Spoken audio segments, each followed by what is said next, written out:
A pleasant day or night to everyone. So, for today's topic, we are going to explain pressure, solve real life problems involving pressure, and explain the importance of specific gravity.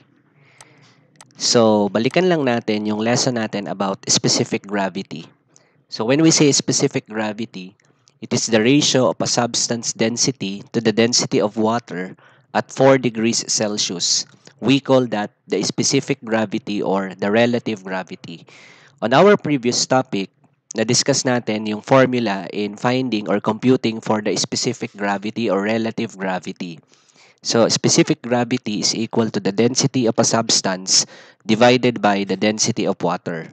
By the way, the density of water is 1.0 gram per cubic centimeters. So, meaning, under specific gravity, we can determine kung ang reference ay water, we can determine kung ang substance ba ay magfo-float or sink sa tubig pagka isinubmerge po natin yon. So, specific gravity is a pure number that tells how many times a substance or a given substance is as dense as water. So, we also have specific gravity of gases. So, dito naman sa specific gravity of gases, ang magiging reference point natin is the density of air at a room temperature. So, for gases, the specific gravity is normally calculated with reference to air. Specific gravity for gases is defined as the ratio of the density of the gas to the density of air at a specified temperature and pressure. So the density of air at room temperature is 1.20 kilogram per cubic meters. So ito po yung ating formula for specific gravity of gas. So specific gravity of gas is equal to the density of gas divided by the density of air. Yung density of air sa ilalim, constant yon. So ang inilalagay natin doon ay 1.20 kilogram per cubic meters. Okay? What are the applications of specific gravity? So specific gravity has a wide range of applications. Following are a few of the applications. Number one, we have the gem purity. So, the gem purity, kung gaano ka-pure ang isang gem, like for example, kung gaano ka-pure ang isang diamond, topaz, quartz, etc. The gem purity can be determined by comparing its specific gravity with the already measured high purity level of another gem. This allows the gem's value to be determined very quickly. Okay, kasi ngayon, pag sinabing gem purity, alam na natin yung exact na value, exact na specific gravity ng mga pure na gem. So, pag kinompute natin ang specific gravity ng something that we found on Earth, madedetermine natin kung gaano po siya ka-pure. Another application of specific gravity is that specific gravity is used by mineralogists and geologists to determine the mineral content of the rock. Another importance of specific gravity is we can apply this in urinary specific gravity. So when we say urinary specific gravity, it is the measure of the concentration of solutes in the urine. So yung USG or urinary specific gravity, that's actually a routine part of the so-called urinalysis pag tayo ay nagpapa-check up. So meron pong tinatawag na USG or urinary specific gravity. Madedetermine ng doktor kung okay ba or functioning well ang inyong kidney or your hydration status if well pa rin ba. So these are some of the applications of specific gravity. What are the frequently asked questions about specific gravity? So here are some frequently asked questions. So what does specific gravity tell us? So the specific gravity of an object can tell us based on its value if the object will sink or float in our reference substance. So halimbawa kung water ang reference substance natin, kapag ka ang specific gravity ay greater than 1, ang tawag natin doon ay, ang mangyayari doon is that the object will sink. Pero if it is less than 1, the object will float. Now, if ang specific gravity niya ay 1, ang tawag natin doon ay neutral buoyancy. Next, what is the difference between specific gravity and specific weight? So when we say specific weight, that is the ratio of the weight of an object to the object's volume. So yung weight of the object in newtons divided by the volume of the object. Ang tawag natin doon ay specific weight. Okay, so in case naman sa specific gravity, it is the ratio of an object's density to the density of water, or kung ano man po yung ating reference substance. Pwedeng water, pwedeng air at a certain room temperature. Which metal has the highest specific gravity? Well, the answer to that question is lead. Lead has the highest specific gravity. That is the reason kung bakit yung mga equipment na ginagamit natin sa gym, meron po siyang component ng lead. Kasi lead has the highest specific gravity among the metals. Which metal has the lowest specific gravity? The answer to that question is lithium. Lithium has the lowest specific gravity. Yung lithium class as a metal, makikita po natin yan sa ating mga electronic devices or ating mga laptops. Kaya although it's made of metal, yung laptop natin, magaan lang siya because of its component which is lithium. Because lithium has the lowest specific gravity. Which instrument measures the specific gravity of liquids? The answer to that question is a hydrometer. A hydrometer is used to measure the specific gravity of liquids. Then what is urine specific gravity test? Ito in-explain ko na po kanina. So urine specific gravity test compares the density of urine with the density of water. The test gives information about how well the kidneys concentrate the urine and a person's hydration status. So meron tong kinalaman sa medicine, ano, specifically pag tayo nagpapa-check up ng if our doctors will tell us na ang i-undergo natin is urinalysis. Okay, so what is the specific gravity in a gemstone? So the specific gravity in a gemstone is the ratio of the density of the gemstone to the density of water. So dun makikita kung gaano ka-pure ang isang gemstone. Which is the temperature at which water has the highest density. So ang temperature kung saan ang water ay may pinakamataas na density is 4 degrees Celsius. 4 degrees Celsius is the temperature at which water has the highest density. Kasi pag less than 4 degrees Celsius, magiging ice na yon. So hindi na po yun considered as liquid. And then pagka naman po tumaas sa 4 degrees Celsius, mas bumababa yung kanyang density kasi ang mga molecules ng tubig ay mas nag-i-scatter or nagdi-disperse or naglalayo-layo as they move, no, or collide with each other. Next, what is the specific gravity of rubber? The specific gravity of rubber is 0.96. So what do we mean by 0.96? If we're going to interpret 0.96, this means that the rubber will float, no? Will float kapag ka inilagay natin sa isang container with water. What is the main application of specific gravity? The concept of specific gravity is utilized by geologists and mineralogists to analyze the mineral constituents of rocks. So sa mineral content, okay, ginagamit ang specific gravity. Now let's proceed to the next topic which is about pressure. Ano ba ang ibig sabihin natin ng pressure? Well, pressure is defined as the amount of force exerted on an area. Okay, so kung halimbawa, dinidiinan mo ang isang table, okay, you are actually exerting pressure to that specific area which is the surface of the table. So always remember that whenever a force is exerted over an area, the force exerts pressure on that area or on the area. In general, if a force acts perpendicular to an area, the pressure exerted by force is the force per unit area. What is the formula in finding the pressure? The formula of pressure is equal to force divided by area. Clear? That is force divided by area, or P is equal to F all over A. The SI unit of pressure is the Pascal. Ang symbol natin for Pascal is PA.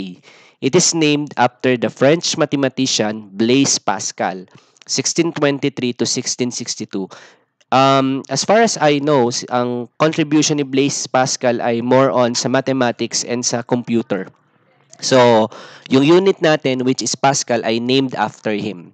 So, remember that 1 Pascal or PA is equal to 1 Newton per meter squared. By the way, pressure can also be expressed in dynes or square centimeters. So, let me provide you with example number 1. Let's apply our formula. Find the pressure from a force of 125 newtons on an area of 0.55 square meters. So, hanapin natin ang pressure. So, let us copy our problem and then solve natin. Paano natin to isa-solve? Okay? So, to solve that, so unang gagawin natin is find the or write our given. So, ang given natin dyan is 125 newtons. 125 newtons is our force. So, let's write force is equal to 125 newtons. Another given in the problem is our area, which is 0.55 square meters. So, we are asked to find the pressure of this problem. So, again, our formula for pressure is equal to force divided by area. So, pressure is equal to, ang force natin is 125 newtons and then ang area natin ay 0.55 meters squared. Next na gagawin natin is we simply divide these two numbers and then we will round off our answer to the nearest hundred. So, dividing this, the answer is 227.27 Newton per meter squared. Or we can also say that the pressure is 227.27 pascals. So this is our final answer. I hope clear sa inyo yung ating example number 1. Now let's proceed to example number 2. Example number 2. If your mass is 65 kilograms and the total area of the soles of your feet is 0.22 meters squared, what pressure would you exert on the ground? So let me recopy our problem dito sa may slide na to. So let's jot down the given in the problem. So what is this 65 kilograms? Obviously, yung 65 kilograms is our mass. So mass is equal to 65 kilograms. Okay, ano pa yung given natin sa ating problem? I think given din sa ating problem yung area. So, ang area natin is 0.22 meters squared. And we are looking for the pressure. Para ma-compute or para mahanap natin ang pressure, kailangan remember yung formula na force divided by area. Kaya lang dito, hindi pa natin alam yung force. Ang binigay lang dito is mass. Pero pag-isipang mabuti yung problem, isn't it na pag kinonsider natin itong situation, yung weight na ine-exert ng 65 kilogram mass, that is actually the force, no? Yun yung force na ine-exert niya doon sa may ground. So meaning to say, we need to find or compute first for the weight given our mass, which is 65 kilograms. Remember that weight is equal to mass times acceleration due to gravity. So mass is equal to 65 kilograms. And then, ang acceleration due to gravity natin, that's 9.8 meters per second squared. So, next na gagawin is we will multiply these two numbers. So, 65 times 9.8 is 637. 637 kilogram meter per second squared, or in short, that's 637 newtons. This means na yung force na ine-exert mo doon sa ground ay 637 newtons. This is the force. So we can now use our formula, which is pressure equals force divided by area. So pressure equals yung force na to, that's the weight that we exert, no, on the ground. So that's 637 newtons divided by yung area natin is equal to 0.22 meters squared. So, pressure now equals, let's just divide these numbers. 637 divided by 0.22 using our calculator And rounding off our answer to the nearest hundredths, the result is 2,895.45 Newton per meter squared. Or in short, that's 2,895.45 pascals. This is the amount of pressure that we exert. Okay? Next, we have example 3. Consider a 2 kilogram, 20 centimeter by 30 centimeter book resting on a table. Calculate the average pressure applied by the book on the table. Okay, so pansinin pong mabuti yung problem. Hindi po specified kaagad yung force at saka yung area. But obviously, pwede nating magamit yung mga given na to para makompute yung mga hinihingi para makuha yung pressure. Let me recopy the problem. So given in the problem is yung mass. Ang mass natin in the problem, okay, is 2 kilograms.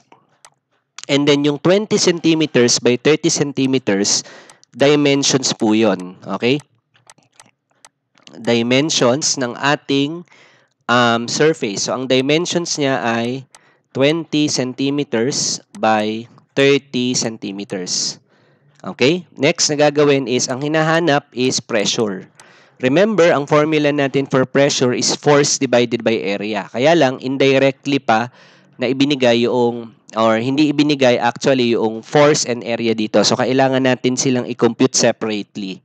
We begin with the force. So, ang mass ay 2 kilograms. So, yung mass na yon is, of course, may kinalaman sa weight. Remember that the weight of this object is actually the force that the object or the book is applying on the table. So, ang formula natin for weight is equal to mass times acceleration due to gravity. So, ang mass natin ay 2 kilograms. Careful lang kayo sa mass kasi dapat lagi siyang in kilograms. If not, you need to convert the given unit to kilograms. Ang acceleration due to gravity natin is 9.8 meters per second squared. So, weight will be equal to 2 times 9.8 meters per second squared. That's equal to 19.6 kilogram meter per second squared or 19.6 newtons. This is the force that the book is applying on the table. Now, we need to find the area. Okay? Kung mapapansin nyo doon sa ating illustration, ang area or ang table natin is in the shape of a rectangle. Balikan lang natin na ang area of the rectangle is equal to the length times the width. Ang dimensions niya ay 20 centimeters by 30 centimeters. Kailangan consistent tayo sa unit. Kasi ang unit ng pascals ay Newton per meter squared. So dito kung centimeters siya, ibig sabihin we need to convert centimeters to meters muna. So remember that 20 centimeters is equal to how many meters? Okay, if your answer is 0.20 meters, that is correct. I-move natin ang decimal point twice to the left. Or pwede rin naman na 20 divided by 100. Also, 30 centimeters is equivalent to 0.3 or 0.30 meters. Ito po yung gagamitin natin. So, substituting the values, ang length natin ay kahit magkapalit yan, okay lang. 0.30 meters multiplied by 0.20 meters. So, area is equal to 0.30 times 0.20. That's equal to 0.06 meter squared. So, ito na po yung force. Ito na po yung area. We can now compute for the pressure which is force divided by area. Ang force natin is the weight which is 19.6 newtons. And yung area natin ay 0.06 meter squared. Pressure is equal to 19.6 divided by 0.06 is 326.67. Naka-round up na po siya to the nearest hundredths. Newton per meter squared or 326.67 pascals. This is our correct answer. Okay? So remember, balikan lang natin, helpful tips lang, lalo na kung hindi kagad ibinigay ang area ng ating mga figures, ng ating surface. So, balikan lang natin yung mga areas, So, for example, if you're given a rectangle, what is the area or formula in finding the area of rectangle? So, kung rectangle po yan, ang area po natin is A is equal to length times the width. If you are looking for the area of square, okay, our formula will be area is equal to S squared. If you are looking for the area, okay, the area of a triangle, we will use the formula, okay? Area is equal to 1/2 base times the height. If for example, ang surface ay in the area of or circle, circular yung kanyang surface, remember that the area of the circle is A equals pi r squared, where pi is equal to 3.14. Usually, ito lang naman yung mga ibinibigay na mga uh, shapes ng ating surfaces kung area ay hindi po kagad ibinigay. Now let's have our example 4 or the last example. An object exerts a pressure of 885 pascals on the ground and has a mass of 92 kilograms. What is its area in contact with the ground? So, i-copy ko ulit natin yung ating problem, ano? So, ito rin po yung problem and then solve natin. So, first thing to do is alamin natin yung given doon sa ating problem. So, obviously, binigay na po kagad yung ating pressure. Okay, ang pressure natin is 885 pascals. And then, binigay din po yung mass, which is equal to 92 kilograms. Ang hinahanap natin dito is area. Okay, so ang gagawin natin is gagamitin natin yung original formula para mag-derive tayo ng another formula.